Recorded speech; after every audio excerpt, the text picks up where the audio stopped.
Les livres inspirés, chaque jour un livre pour votre édification dans la foi.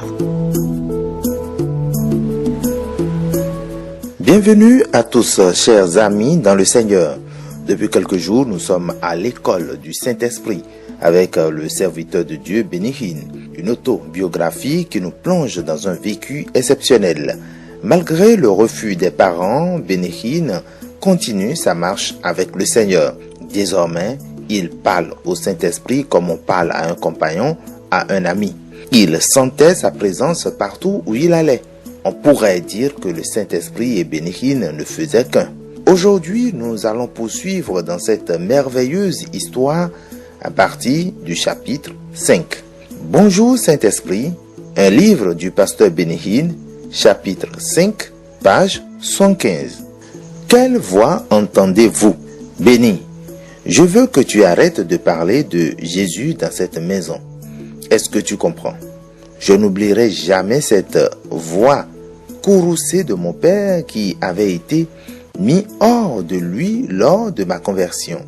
Et après ma rencontre avec le Saint-Esprit, son courroux s'empira de façon démesurée. Mais moi, j'avais commencé à entendre une autre voix. C'était la voix du Saint-Esprit qui me disait d'aimer mon père d'un amour qui surpasse tout ce que j'avais connu quand j'étais enfant ou adolescent. Peu importait ce que mon père me disait, je le regardais tout juste avec une paix totale. Et il m'avait semblé que plus il était en colère contre moi, plus l'Esprit mettait de l'amour en moi pour lui. 3 choses se sont passées lorsque le Saint-Esprit est entré en moi. Tout d'abord, la parole du Dieu vivant devint une vie absolue pour moi. Je ne lisais plus un petit bout dans Matthieu, un petit bout dans les psaumes. J'ouvrais la Bible et je sentais comme si je me trouvais à l'intérieur d'elle et que je la voyais vivante et vivement colorée. La voix du Saint-Esprit me conduisait vers de grandes aventures dans les Écritures. Ensuite, ma vie de prière changea complètement. Fini les heures passées à prier, à bâiller, à me répéter. Le Saint-Esprit et moi étions en conversation. Il a rendu Dieu réel. Il m'a donné la puissance et la hardiesse qui me faisaient grandir de 10 mètres. Finalement, il a transformé ma vie chrétienne de tous les jours. J'ai commencé en fait à chanter. Je ne savais pas pourquoi, jusqu'à ce que je rencontre ces mots. Soyez remplis de l'Esprit. Entretenez-vous par des psaumes, par des hymnes et par des cantiques spirituels chantant et célébrant de tout votre cœur les louanges du Seigneur. Éphésiens 5, 18 à 19. Et ce qui se passait en moi n'était pas naturel. C'était du surnaturel. L'Esprit avait pris le dessus. Il a commencé par me baptiser d'un amour pour les personnes et particulièrement pour mon Père. C'était exactement comme la parole le déclare. L'amour de Dieu est répandu dans nos cœurs par le Saint-Esprit qui nous a été donné. Romains 5, 5. Ma personnalité avait tellement changé que mes instincts et mes réactions réagissaient suivant la direction que le Saint-Esprit me donnait. J'ai appris ce que signifiait crucifier la chair.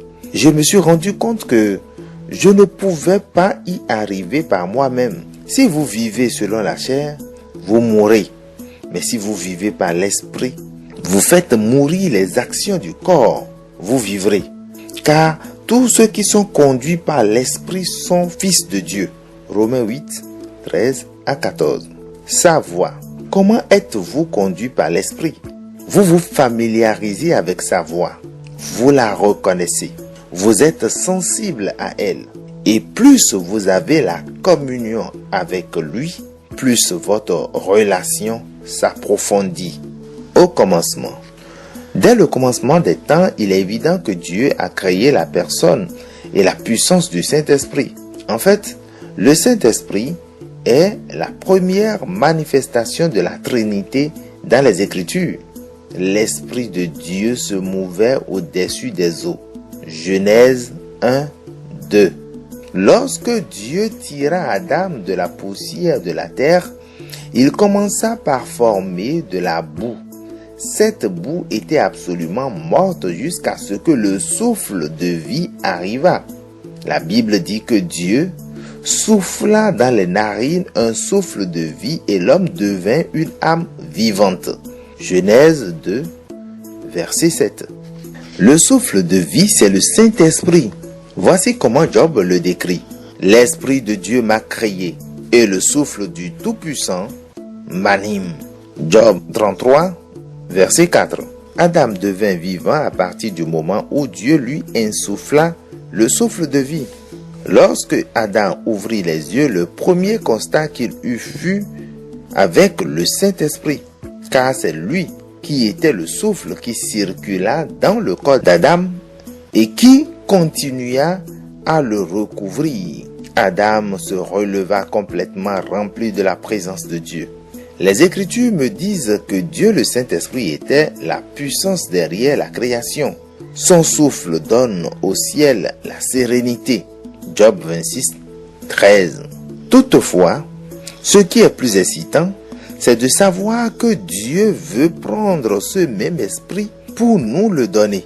Il veut en fait le répandre sur vous, jusqu'à ce que l'esprit soit répandu d'en haut sur nous et que le désert se change en verger et que le verger soit considéré comme une forêt. Alors, la droiture habitera dans le désert et la justice aura sa demeure dans le verger. Ésaïe 32, 15 à 16. Quelle merveilleuse promesse! Dieu veut répandre son esprit sur vous. Il veut souffler son esprit en vous. Il veut que vous soyez vivants comme Adam. Lorsque je me suis rendu compte que le souffle de Dieu était l'esprit de Dieu, c'était pour moi comme si je venais de déterrer un trésor. Avez-vous jamais entendu la voix du Tout-Puissant vous parler? Plusieurs personnes l'ont entendu. Mais précisément qui parlait? De qui était la voix que vous aviez entendue? Je crois que vous avez entendu le Saint-Esprit. C'est lui qui nous communique la voix de Dieu. La description de la voix de Dieu le Père se trouve dans Job. Écoutez, le frémissement de sa voix. Il tonne de sa voix majestueuse. Dieu tonne avec sa voix d'une manière merveilleuse. Il fait de grandes choses que nous ne comprenons pas. Job 37, 2, 4 à 5. La puissance de la voix de Dieu était telle que le peuple d'Israël ne pouvait comprendre une voix qui vient du ciel. Comment Dieu a-t-il parlé à Moïse? Par un ange. Dans le Nouveau Testament, il y a eu 3 occasions seulement où Dieu a effectivement parlé. D'abord, il a parlé de Jésus. Et voici une voix fit entendre des cieux ces paroles. Celui-ci est mon fils bien-aimé, en qui j'ai mis toute mon affection. Matthieu 3, 17. Ensuite, Jésus lui-même a demandé au Père de glorifier son nom. Et voici ce qui se passa. Et une voix vint du ciel disant, je l'ai glorifié, et je le glorifierai encore. Jean 12, 28. La foule qui l'avait entendu disait que c'est un coup de tonnerre. L'unique fois où Dieu a parlé directement a été lorsque la nuée a recouvert les disciples à la montagne de la transfiguration et où il a dit, celui-ci est mon bien-aimé. Écoutez-le. Là encore, la voix de Dieu s'est manifestée de façon effrayante. Lorsqu'ils entendirent cette voix, les disciples tombèrent sur leur face et furent saisis d'une grande frayeur. Mais Jésus s'approchant, les toucha et dit, levez-vous, n'ayez pas peur. Ils levaient les yeux et ne virent que Jésus seul. Matthieu 17, 6 à 8. Vous vous dites béni, je pensais que Dieu parlait par la parole. C'est tout à fait exact, mais c'était le Saint-Esprit qui parlait. Laissez-moi vous donner un exemple. La voix que les prophètes ont entendue était la voix de l'Esprit. Ce n'était pas la voix du Fils, ni celle du Père. Ésaïe parle et dit qu'il entendit la voix du Seigneur qui dit, va et dis à ce peuple, vous entendrez et vous ne comprendrez point, vous verrez et vous ne saisirez point. Rends insensible le cœur de ce peuple, endurcis ses oreilles et bouche-lui les yeux, pour qu'il ne voie point de ses yeux, n'entende point de ses oreilles, ne comprenne point de son cœur, ne se convertisse point et ne soit point guéri. Ésaïe 6, 9 à 10. Mais qui donc parlait réellement? Est-ce vraiment la voix du Seigneur ou bien était-ce la voix de Jéhovah sur terre? Le Saint-Esprit, pour le comprendre, revenons à ce même verset tel qu'il est repris dans le livre des Actes. Paul se trouve à Rome et sous l'œil méfiant d'un gardien, il prêche que le Saint-Esprit, parlant à vos pères par le prophète Ésaïe, a dit: va vers ce peuple et dis, vous entendrez de vos oreilles et vous ne comprendrez point. Vous regarderez de vos yeux et vous ne verrez point, car le cœur de ce peuple est devenu insensible. Ils ont endurci leurs oreilles et ils ont fermé leurs yeux, de peur qu'ils n'entendent de leurs oreilles, qu'ils ne comprennent de leur cœur, qu'ils ne se convertissent et que je les guérisse. Acte 28, 25 à 27. Qui a réellement parlé ces mots qu'Ésaïe impute au Seigneur? Paul dit clairement que c'est le Saint-Esprit qui a parlé.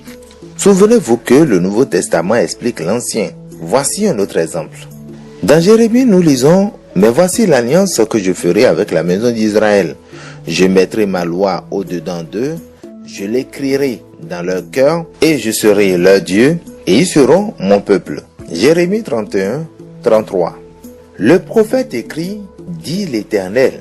Mais pour comprendre la véritable source de ce verset, vous devez le relire dans le livre des Hébreux. C'est ce que l'Esprit nous atteste aussi. Car après il dit: voici l'alliance que je ferai avec eux. Après ces jours-là, dit le Seigneur, je mettrai mes lois dans leur cœur et je les écrirai dans leur esprit. Hébreux 10, 15 à 16. Qui a dit ces mots? C'est le Saint-Esprit. Non seulement il en fut le témoin, mais les Écritures révèlent que, après l'avoir dit, il avait dit auparavant. Verset 15. Qui est Jéhovah? Un profond changement s'opéra dans ma vie spirituelle lorsque je me rendis compte que le Saint-Esprit était Dieu. On a élevé des millions de personnes et j'en faisais partie, en leur faisant croire qu'il est le moindre dans la Trinité. Du fait qu'il arrive troisième, la doctrine que nous avons reçue dit qu'il n'est pas vraiment Dieu. Vous devez arriver à cette vérité. Le Saint-Esprit est Dieu. Il n'est pas moins Dieu que Jésus. Il n'est pas moins Dieu que le Père.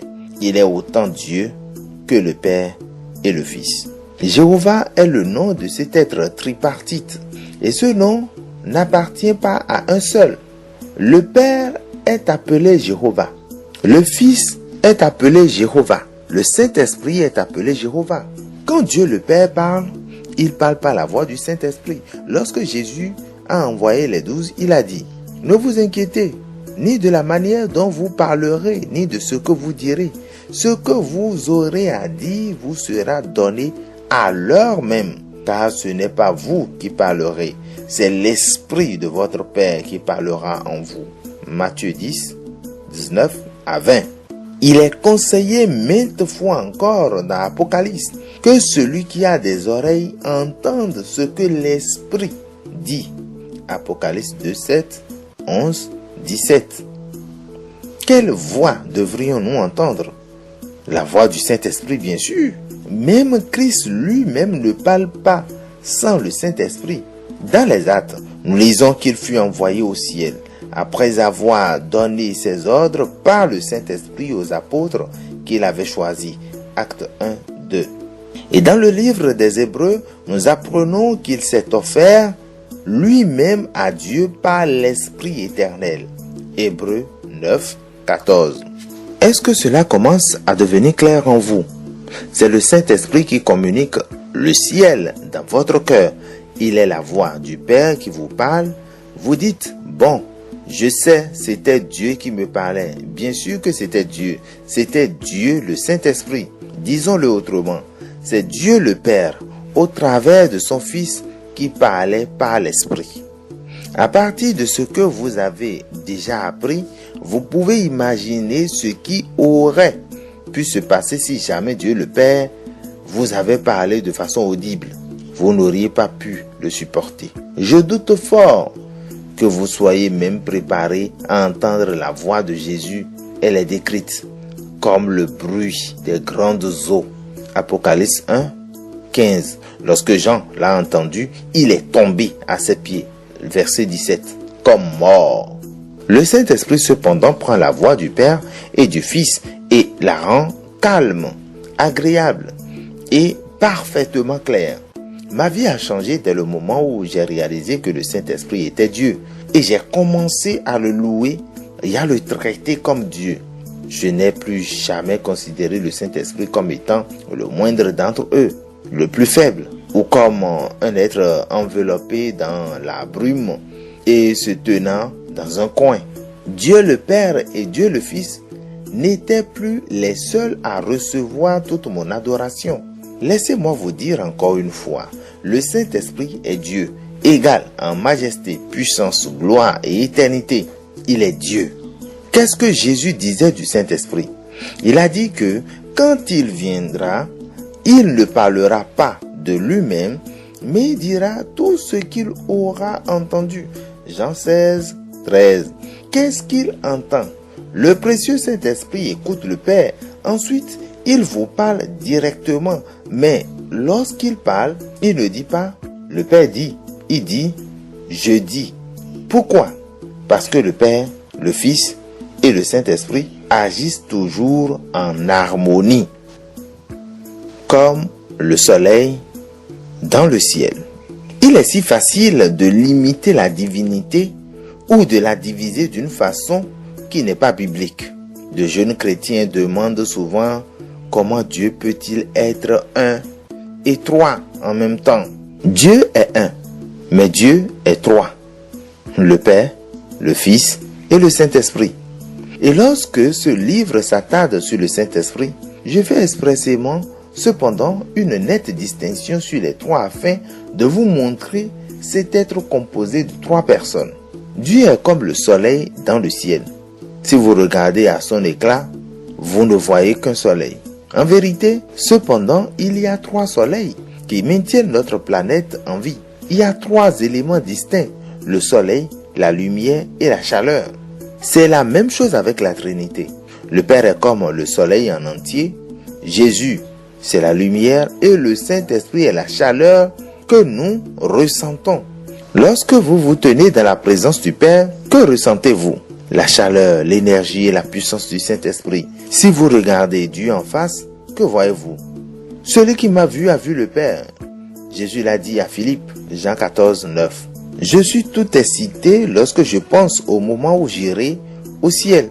La Trinité sera là, lorsque je me tiendrai devant le Père et que je les verrai tous les trois, l'Esprit, le Fils et le Père lui-même. À quoi ressemble le Père? Il n'y a aucun endroit dans la parole de Dieu où le Père est décrit en détail. Étienne, rempli du Saint-Esprit et fixant les regards vers le ciel, a vu la gloire de Dieu et Jésus debout à la droite de Dieu. Étienne a vu Jésus clairement, mais quand il a regardé le Père, il n'a pu seulement voir que la gloire qui l'entourait. Oui, Dieu le Père a une forme, mais personne ne sait à quoi ressemble cette forme.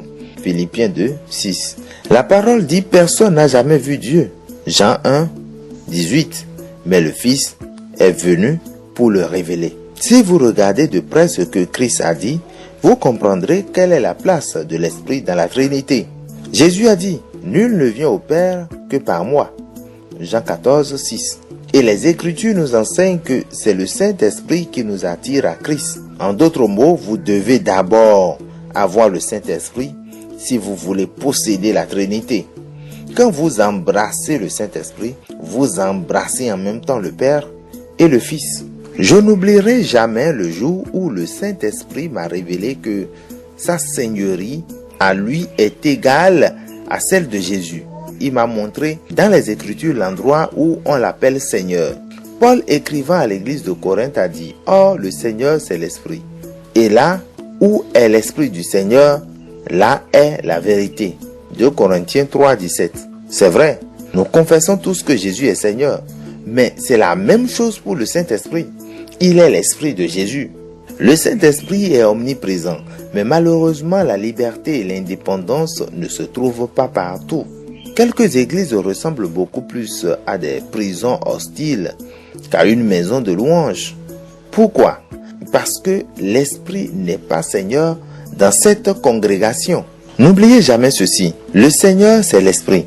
Dans le verset qui suit, Paul écrit, nous tous dont le visage découvert reflète la gloire du Seigneur, nous sommes transformés en la même image de gloire en gloire par l'Esprit du Seigneur. Comment le savez-vous? Vous devez ensuite comprendre que la Trinité est la gloire de Dieu. Dieu le Père est la gloire de Dieu. Dieu le Fils est la gloire de Dieu. Et Dieu le Saint-Esprit est la gloire de Dieu. Mais qui révèle cette gloire? C'est le Saint-Esprit. Cela fait partie de ses œuvres. Laissez-moi vous poser une autre question. Savez-vous que vous avez été sauvés de votre péché? Bien. Comment le savez-vous? Avez-vous entendu une voix céleste qui venait d'en haut? Est-ce que Jésus vous est apparu en chair et en os et vous a dit, vous êtes sauvés? Comment savez-vous que vous êtes passé de la mort spirituelle à la vie? Vous le savez parce que l'Esprit vous l'a dit. Vous le savez si fortement que vous y donnerez votre vie pour cela. Pourquoi? Parce que lorsque le Saint-Esprit parle, il vous parle droit à l'intérieur de vous, jusque dans votre sang et dans la moelle, pour ainsi dire. C'est exactement de la même façon que nous savons que Jésus est vivant.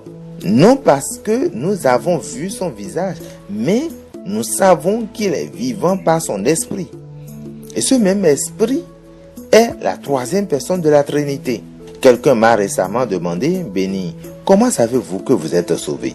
Tout ce que j'ai pu lui dire, c'est que je sais, que je sais, que je sais. C'est ça la force, l'assurance que le Saint-Esprit m'a donnée. L'Esprit est non seulement la voix que vous entendez, il est aussi la grande puissance que vous ressentez. Le prophète Michée a dit, mais moi, je suis rempli de force, de l'Esprit de l'Éternel. Je suis rempli de justice et de vigueur. Michée 3, 8. Le Saint-Esprit est la puissance de la Trinité. Même l'ange a dit à Marie avant la naissance de Jésus, le Saint-Esprit viendra sur toi et la puissance du Très-Haut te couvrira de son ombre. Luc 1, 35. Il est la puissance qui est la prééminence. Le Saint-Esprit est aussi votre grand défenseur. Par exemple, qui d'après vous, vous protège des attaques de Satan? C'est le Saint-Esprit. Quand l'ennemi viendra comme un fleuve, l'Esprit de l'Éternel le mettra en fuite. Ésaïe 59, 19.